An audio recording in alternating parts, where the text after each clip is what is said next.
रोहतक में एएसआई संदीप के शव का पोस्टमार्टम जारी है। रोहतक पीजीआई में पोस्टमार्टम लगातार जारी है। बता दें कि 36 घंटे बाद अब पोस्टमार्टम के लिए परिवार जो है वो मान गया है। आज ही होगा एएसआई संदीप का अंतिम संस्कार। बता दें कि एएसआई लाठर ने आईपीएस पूरन पर आरोप लगाकर खुदकुशी की थी। आईपीएस पूरन की पत्नी आईएएस अमनीत पर भी एफआईआर दर्ज हो गई है। तो ये बड़ी खबर, आज ही एएसआई संदीप लाठर का अंतिम संस्कार होगा और अब अंतिम संस्कार को लेकर परिवार मांग गया है। जहां एक तरफ लगातार उनके परिवार की मांग थी कि सबसे पहले वाई पूरन कुमार की पत्नी की गिरफ्तारी होनी चाहिए और लगातार पूरन कुमार की पत्नी की गिरफ्तारी की मांग संदीप लाठर का परिवार कर रहा था और अब अंतिम संस्कार के लिए परिवार ने रजामंदी यहां पर दिखाई है और आज संदीप लाठर यानी कि एएसआई का अंतिम संस्कार होगा।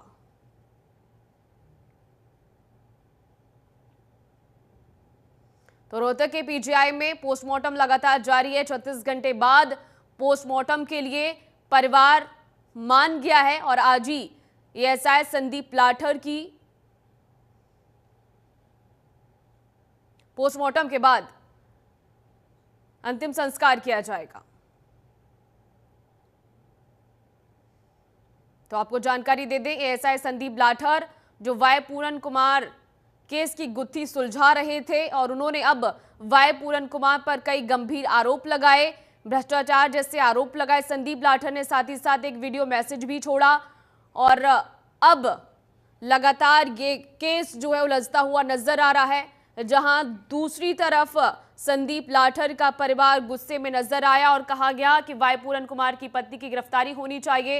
पोस्टमार्टम कराने पर नाराजगी थी लगातार परिवार की और आज लगातार एएसआई संदीप लाठर का पोस्टमार्टम जारी है रोहतक में और आज ही अंतिम संस्कार किया जाएगा। और अब इसी खबर पर ज्यादा जानकारी के साथ नमित त्यागी हमारे साथ जुड़े हुए हैं। नमित, और क्या अपडेट है इस पूरी खबर पर?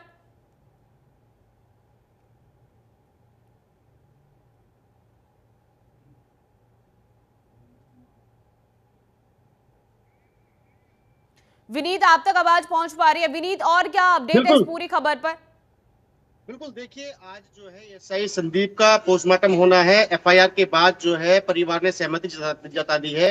जो आईएएस है, जो वाई पूरन की पत्नी थी आईएएस अमनीत पर जो एफआईआर है वो हो चुकी है और उनके साथ साथ दो और लोगों पर एफआईआर हुई जिसमें जो है ड्राइवर शामिल है और उनका जो भाई है वो भी शामिल है, उनके ऊपर एफआईआर हो चुकी है। इसी के बाद जो है परिवार ने सहमति जता दी है। संदीप का जो पोस्टमार्टम है आज चल रहा है, लेकिन सबसे बड़ी और चौंकाने वाली बात ये सामने आई है, भी सूत्रों के हवाले से हमें खबर मिली थी कि सुसाइड करने से पहले संदीप ने जब सुसाइड किया है उससे करीब 3 दिन पहले ही एसआईटी ने संदीप से पूछताछ की थी, जिसके बाद संदीप जो है स्ट्रेस में था और उसके करीब 2-3 दिन बाद ही संदीप ने अपनी आत्महत्या कर ली। लेकिन अब जो सवाल है वो ये गहराता जा रहा है कि आखिर पहले वाई पूरन ने आत्महत्या की है और फिर उसके बाद जो है संदीप ने आत्महत्या की है। लेकिन आत्महत्या का दौर क्यों जारी है और आखिर संदीप को क्या स्ट्रेस था, ये सबसे बड़ा सवाल अभी सामने निकल कर आ रहा है। जी विनीत, इस पूरे मामले की जांच और कार्रवाई कहां तक पहुंची और लगातार जिस तरीके से संदीप लाठर के परिवार की ये मांग थी कि वाई पूरन कुमार की पत्नी की गिरफ्तारी होनी चाहिए, फिलहाल उन पर एफआईआर तो दर्ज हो गई है, कार्रवाई आगे कहां तक पहुंची है? देखिए, जिस तरह से वाई पूरन की पत्नी अमनीत पहले जो है गिरफ्तारी की मांग कर रही थी, उसके बाद पोस्टमार्टम कराने की बात कर रही थी, वहीं इसी तरह पर संदीप के परिवार ने भी यही मांग की थी कि पहले अमनीत की जो है गिरफ्तारी हो, जो दोषी है उनकी गिरफ्तारी हो, फिर उसके बाद पोस्टमार्टम किया जाएगा।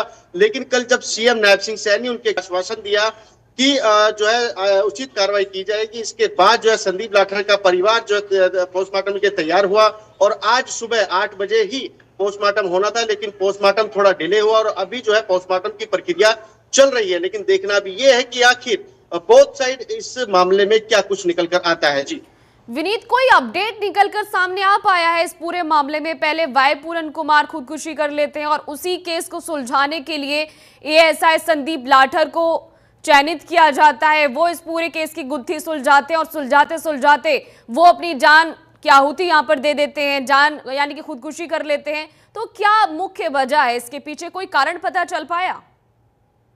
देखिए, जैसे कि मैंने बताया कि सूत्रों से मिली जानकारी के अनुसार एसआईटी ने 3 दिन पहले ही संदीप से पूछताछ की थी, जिसके बाद संदीप जो है स्ट्रेस में था और आखिर वजह नहीं सामने आ पाई कि आखिर क्यों ये संदीप स्ट्रेस में था, जिसके बाद इसने खुद को गोली मारकर आत्महत्या कर ली। वहीं जो है वायु पूरण पर गंभीर आरोप लगाए थे। आरोप लगाने के बाद उन्होंने यौन शोषण जैसे, क्योंकि महिला जो पुलिसकर्मी थी उनके जो उनके ऊपर जो है यौन शोषण के आरोप थे, जातिवाद को लेकर जो है बदली करने के आरोप थे, भ्रष्टाचार के जो है आरोप थे।